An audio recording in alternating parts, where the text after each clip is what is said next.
네, 이성만 의원입니다.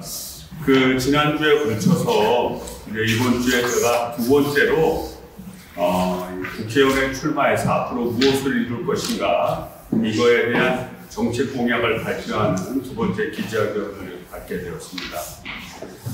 제가 이제 처음 국회의원에 돼서 이제 상중위에, 그러니까 산자부, 중기부가 있는 그런 위원회에 가서 일을 했고, 그 중에서도 이제 중기위원회, 중소기업 자영업에 관련된 그런 위원회에서 일을 했습니다. 그렇게 한 가장 큰 이유는 우리 산자부 같은 경우에는 주로 대기업을 관장하는 그런 부처인데, 대기업 같은 경우에는 뭐 정부가 좀 역할을 해줘야 됩니다만, 여하튼 스스로 세계 제1의 어떤 기업이 되지 않았습니까? 뭐 삼성, LG, 현대 다 세계 제1의 기업이 됐는데, 이 중소기업하고 자영업은 이 서민 경제는 아직도 사실은 굉장히 낙후되어 있는 게 사실입니다. 그래서 제가 이제 중기에서 이제 활동을 했었고, 제가 하자마자 코로나가 발생을 해서 단가 임대료법이라든지 또는 전세 사기 방지법, 서민 대책과 관련된 법을 다수 또 발의를 했고, 또 행제세 등과 관련해서 이 서민들한테 큰 영향을 주는 뭐 기름이라든지 또는 은행의 이자 이런 문제에 대해서도 제가 좀 정책적인 제안을 해서 법을 발의한 바가 있습니다. 앞으로 제가 이제 이번에 출마를 해서 다시 국회의원이 된다면 그동안 해왔던 이 서민경제 부분을 좀 더 체계화해야겠다. 그래서 그런 비전을 오늘 발표하고자 그게 두 번째 기자회견을 만들었습니다. 경청해 주시고요.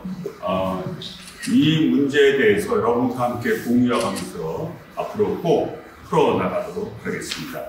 그러면 준비된 자료에 의한 성명서를 낭독하는 것으로 대신하도록 하겠습니다. 안녕하십니까. 부평구가 국회의원 이성만입니다. 부평을 지켜오면서 부평의 민생 문제는 가장 고민이 많은 과제였습니다. 지난 4년간 의정활동은 민생 문제를 해결하기 위한 긴 투쟁이었습니다. 손에 잡히는 결과를 얻기 위해 많은 논의와 대책을 수립하고 주민과 함께 풀어가는 과정이었습니다. 이제 부평의 민생 과제를 하나하나 구체적으로 풀어가도록 하겠습니다. 첫 번째는 소상공인 지원 종합 패키지를 마련하도록 하겠습니다. 사업자금 대출 이자에 대한 지원 예산을 대폭 확대하도록 하겠습니다. 이 자영업자들의 가장 큰 어려움은 한 가지는 임대료고 한 가지는 이자입니다. 그래서 이자 부분은 우리 중앙정부가 그동안 수차례 중소기업 등 이런 어려운 서민 경제를 담당하는 분들한테 그 대출 이자를 지원해줘 왔습니다. 그래서 이거를 좀 더 확대해야겠다 이런 차원이고요. 또 소상공인에 부담시키는 이 과도한 각종 수수료 등을 대폭 인하시키도록 하겠습니다. 그래서 우리 요새 플랫폼 기업들이 많이 생겨서 이 플랫폼 기업을 한번 할 때마다 이런 수수료가 생기지 않습니까? 이런 부분도 이제는 정부가 개입돼야 된다 이렇게 보고요. 매출 감소 또는 재난 시기 임대료 지원, 이건 재난법에서 해결할 문제고요. 소상공인 폐업 시 재도전을 위한 지원 확대. 그래서 우리나라의 가장 아픈 점 중에 하나는 한 번 실패하면 어떻게 보면 자기의 생활 환경 수준이 대폭적으로 추락한다는 그런 좀 위험성이 높기 때문에 이에 대한 거고요. 또 지하상가의 상업적 자율성 확대. 특히 부평 지역 같은 경우에는 지하상가가 굉장히 많은데 지하상가 상층 부분이 도로 등 공공용지다 보니까 해당되는 지하상가도 공유재산에 속해 있습니다. 그러다 보니 공유재산을 관리하는 차원에서 엄격한 규제가 오히려 상업적 활동을 굉장히 억제하는 상황이라서 이런 충돌 과정에서 상업적 자율성을 확대하도록 하고요. 임대료 상승분을 일정 기간 정부가 지원하는 등 소상공인 종합 지원 체계를 좀 획기적으로 보다 과감하게 마련하도록 하겠습니다. 아울러서 직업교육 및 업종 전환을 지원을 통한 제도전 기회를 확대하도록 하겠습니다. 또 젠트리피케이션으로 과도한 임대료 상승을 억제하기 위해 상가 임대차, 실거래가, 신고 의무화 등 제도를 보완하도록 하겠습니다. 그러니까 현재 그 전통시장을 이런 상가를 제외하고도 전통시장을 중심으로 해서 소유관계를 보면 부재지주가 거의 다수입니다. 그러니까 이 부재지주에 의한 그런 임대료 상승 부분이 어떻게 보면 그 상가 번영의 혜택을 임대주가 보는 이런 모습이 있기 때문에 좀 더 국가가 정책적으로 나갈 수 있도록 만들어 가겠습니다. 두 번째는 우리 청년들의 좀 희망이 필요합니다. 특별히 우리 부평 청년 인재를 우선 채용하는 시스템을 만들도록 하겠습니다. 부평은 서울에 가까운 지리적인 조건으로 청년들이 서울로 빠져나가고 있습니다. 그래서 많은 인구들이 있지만 이 젊은 인구들이 서울에 출퇴근하면서 직장을 서울로 갖는, 이거를 해결하는 길은 직장을 부평에 만들면 됩니다. 이 직장을 부평에 만들기 위한 획기적인 계획이 필요하고요. 그래서 부평을 경제특구로 만들겠다는 저희 첫 번째 공약을 바로 이런 배경에서 이루어진 거고요. 이를 통해서 부평의 우수한 청년인들을 적극 수용해서 우선적으로 채용해 갈 수 있도록 하도록 하겠습니다. 세 번째, 제가 그동안 전세 사기를 방지하기 위해서 국세 미납에 대한 부분을 열람할 수 있는 그런 권한을 법적으로 부여했었는데, 발의를 통해서 좀 이 문제를 좀 더 확실히 하도록 하겠습니다. 즉, 전세 사기 대책을 확실히 만들겠습니다.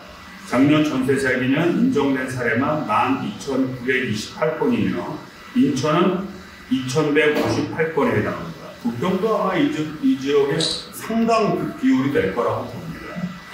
이미 21대 국회에서 저는 전세 사기를 방지하기 위한 미납 세금 열람법을 대표 발의하여 국회 본회의가 통과되었습니다. 더불어 전세 계약 시 선순위 2차 보증금 확인서 및 전세 보증금 반환 보증 가입을 의무화하여 서민의 피눈물 같은 전세 보증금을 보호하겠습니다. 사실은 이 전세 사시는 분들 같은 경우에 전세금이 거의 전재산이라고 할 수 있는데, 이것이 이제 이 보장되지 않는다면 이제 문제가 되고요. 가장 강력한 방법 중에 하나는 그 반환 보증 제도입니다.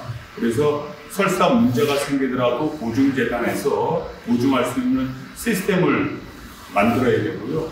이거에 대한 보증료 납부를 세입자와 그 다음에 임대자가 함께 부담하는 체제를 갖춤으로 해서 획기적으로 그 안정성을 보장할 수 있을 거라고 봅니다. 앞으로 전세사기 피해자에 대한 실질적인 대책을 마련하고 전세사기 주택을 정부가 매입하여 피해자 보주를 보장하고, 아울러서 전세사기 피해자에 대한 재정 지원을 확대하도록 하겠습니다. 그럼 네 번째로 원도심의 쓰레기 주차장 생활환경을 확 바꾸겠습니다. 부평 같은 경우에 도시형 생활주택이 굉장히 많이 지어져서 이 주차 문제라든지 생활 쓰레기가 아주 전실적으로 사유되어 있는 문제가 되고 있습니다. 이를 해결하는 길은 보다 획기적인 방법으로 이 주차 공간을 확보하는 것이 아닌가 생각이 됩니다. 생활 쓰레기는 지정된 장소를 마련해 깨끗이 관리할 수 있도록 하며 주변 공원에 지하주차장 건립과 학교나 종교시설, 주차장 공유, 이면도로 노상 확충 등으로 지역별 100대 이상의 주차 공간을 확보하여 원도심의 주차난을 해소하도록 하겠습니다. 이미 부평 4동은 신토리 공원을 이제 지하로 파서 이제 주차 공간을 마련했고요. 지금 10종 2동 같은 경우에는 지금 동암중학교 지하주차장 파는 문제를 학교와 교육청과 지금 협의가 진행 중입니다. 또 우리 5동 같은 경우에는 우리 산마아파트 이미 사실은 그 지역의 공원 부지입니다. 근데 그거를 무단으로 그 군부대가 이제 아파트를 짓는데, 자, 그 부분에 대해서도 향후에 그 공원 등 주차장으로 좀 만들어서 그 지역에 그 활력을 불어넣을 생각이고요. 그런 가능 대상한 지역을 앞으로 주민 의견도 수렴을 통해서 하나하나 만들어 나가겠습니다. 민생 문제 중 월급 빼고 다 오른다는 물가는 금융정책과 정부 대책으로 대응해야 합니다. 21대 국회에서 서민의 안정적 생활을 위한 의정활동을 하겠습니다. 아울러서 살기 좋고 또 살고 싶은 부평을 위해 최선을 다하는 제가 우리 주민이 필요한 사항과 개선한 사항을 제대로 그리고 분명하게 만들어 보도록 하겠습니다. 지금까지 경청해 주셔서 감사하고요. 이것으로 준비된 성명서에 대한 낭독을 마치도록 하겠습니다. 혹시 뭐 질문사항이나 뭐 이런 거 있으십니까? 네, 질문사항 없으시면 이걸로 마무리 짓고요. 이런 우리 서민 경제와 관련된 부분, 또 서민 생활과 관련된 부분은 그런 뭐 한 개의 대책으로 모든 것을 고칠 수 있는 만병통치약이 될 수는 없습니다.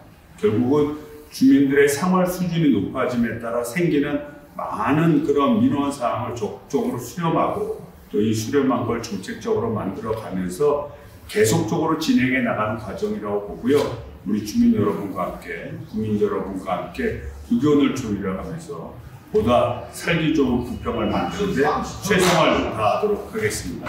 자, 그럼 이것으로 준비된 기자회견을 마치도록 하겠습니다. 감사합니다.